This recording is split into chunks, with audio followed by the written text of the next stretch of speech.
ഈശോയിലെ ഏറ്റവും സ്നേഹം നിറഞ്ഞ സഹോദരങ്ങളെ, ഇന്നീ പ്രഭാതത്തിൽ എൻ്റെ പ്രാർത്ഥനയിൽ ഞാൻ നിങ്ങൾക്കായി സമർപ്പിക്കുന്ന വചനം നിയമാവർത്തനം 6 മുതലുള്ള വാക്യങ്ങളാണ്. അവിടുന്ന് പറഞ്ഞു, അടിമത്തത്തിൻ്റെ ഭവനമായ ഈജിപ്തിൽ നിന്നു നിന്നെ മോചിപ്പിച്ചു കൊണ്ടുവന്ന നിൻ്റെ ദൈവമായ കർത്താവ് ഞാനാണ്. ഞാനല്ലാതെ മറ്റൊരു ദൈവം നിനക്കുണ്ടാകരുത്.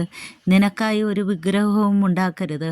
മുകളിൽ ആകാശത്തോ താഴെ ഭൂമിയിലോ ഭൂമിക്കടിയിലെ ജലത്തിലുള്ള ഒന്നിൻ്റെയും പ്രതിബിംബമുണ്ടാക്കരുത്.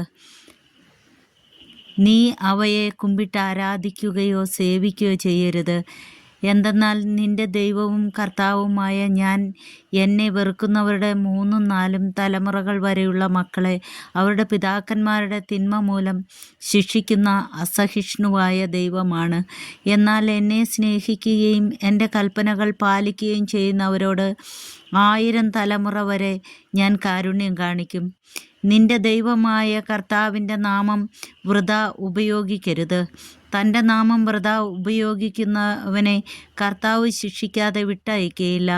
നിന്റെ ദൈവമായ കർത്താവ് കൽപ്പിച്ചതുപോലെ സാബത്ത് ആചരിക്കുക, വിശുദ്ധമായി കൊണ്ടാടുക. 6 ദിവസം അധ്വാനിക്കുകയും എല്ലാ ജോലികളും നിർവഹിക്കുകയും ചെയ്തുകൊള്ളുക. എന്നാൽ 7-ാം ദിവസം നിന്റെ ദൈവമായ കർത്താവിൻ്റെ സാബത്താണ്. അന്ന് ഒരു ജോലിയും ചെയ്യരുത്.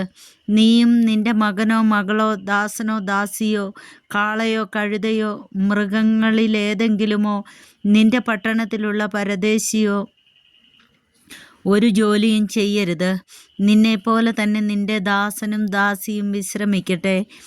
നീ ഈജിപ്തിൽ ദാസനായിരുന്നുവെന്നു നിന്റെ ദൈവമായ കർത്താവ് തൻ്റെ കരുത്തുറ്റ കരം നീട്ടി അവിടെ നിന്ന് നിന്നെ മോചിപ്പിച്ചു കൊണ്ടുവന്നുവെന്നും ഓർമ്മിക്കുക. അതുകൊണ്ട് സാബത്ത് ദിനം ആചരിക്കാൻ അവിടുന്ന് നിന്നോട് കൽപ്പിച്ചിരിക്കുന്നു. നീ ദീർഘനാൾ ജീവിച്ചിരിക്കാനും നിന്റെ ദൈവമായ കർത്താവ് തരുന്ന നാട്ടിൽ നിനക്ക് നന്മയുണ്ടാകാനും വേണ്ടി അവിടുന്ന് കൽപ്പിച്ചിരിക്കുന്നത് പോലെ നിന്റെ പിതാവിനെയും മാതാവിനെയും ബഹുമാനിക്കുക. നീ കൊല്ലരുത്, വ്യഭിചാരം ചെയ്യരുത്, നീ മോഷ്ടിക്കരുത്, അയൽക്കാരനെതിരായി നീ കള്ളസാക്ഷ്യം നൽകരുത്, നിന്റെ അയൽക്കാരൻ്റെ ഭാര്യയെ നീ മോഹിക്കരുത്, അവൻ്റെ ഭവനത്തെയോ വയലിനെയോ ദാസനെയോ ദാസിയെയോ കാളയെയോ കഴുതയോ അവൻ്റെ മറ്റെന്തെങ്കിലുമോ നീ ആഗ്രഹിക്കരുത്. നമ്മുടെ കർത്താവായ മിശിഹായ്ക്ക് സ്തുതി.